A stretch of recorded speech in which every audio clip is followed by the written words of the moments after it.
মাননীয় উপদেষ্টা, যে সম্প্রতি একজন মডেলকে আপনারা বিশেষ আইনে অ্যারেস্ট করেছেন এবং এছাড়া সাভারেও একটি বিশেষ আইন ব্যবহার হয়েছে, এটা একটা মানে সাধারণ একটা বিষয় হয়ে যাচ্ছে বিশেষ আইনটা ব্যবহার করা।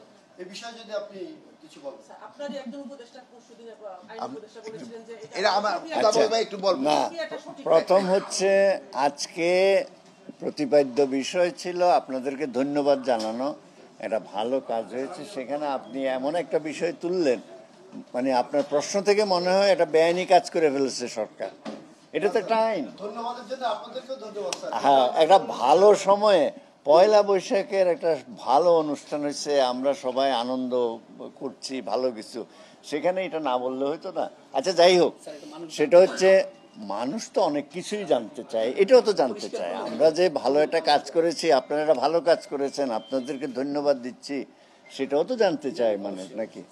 সেটা হচ্ছে এই আইন তো ব্যবহার হচ্ছে, এই আইন যে ব্যবহার হচ্ছে না তা তো না, এই একটা ক্ষেত্রেই তো আইনটা ব্যবহার হয়েছে তা তো না, এটা বেআইনি কাজ তো না।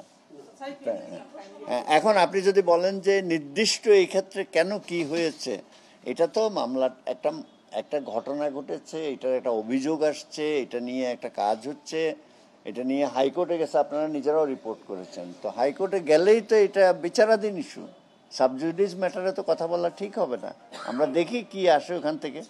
তবে একটা জিনিস নিশ্চিত, যে প্রচলিত আইনেই ব্যবস্থাটা নেওয়া হয়েছে, এখানে কারোর প্রতি বেআইনি কোনো আচরণ করা হয়নি। এবং হাইকোর্টে যে এটা নিয়ে বিচার চাচ্ছে সেটাও আমরা জবাব দেব, আপনারা সব পাবেন তথ্য। অগ্রিম এই তথ্যগুলো নিয়ে তো আলোচনা করা ঠিক না। মাননীয় আইন উপদেষ্টা বলেছেন প্রক্রিয়াটা ঠিক হয়নি, আপনি যদি একটু স্পেসিফিক বলেন কি প্রক্রিয়া। আচ্ছা, যিনি এই মন্তব্যটা করেছেন, এই প্রশ্নটা কি ওনাকে করবেন?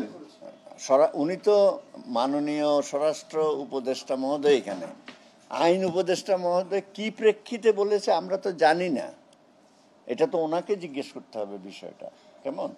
আর উনি তো আমাদেরকেও এই বিষয়ে বলেন নাই যে আমি এই কারণে বলেছি, আপনারা এটা জানান। এইটা তো আপনার কথা থেকে উত্তরটা দিলে তো সঠিক প্রেক্ষাপটটাও জানা যাবে না, উত্তরটাও সঠিক হবে না।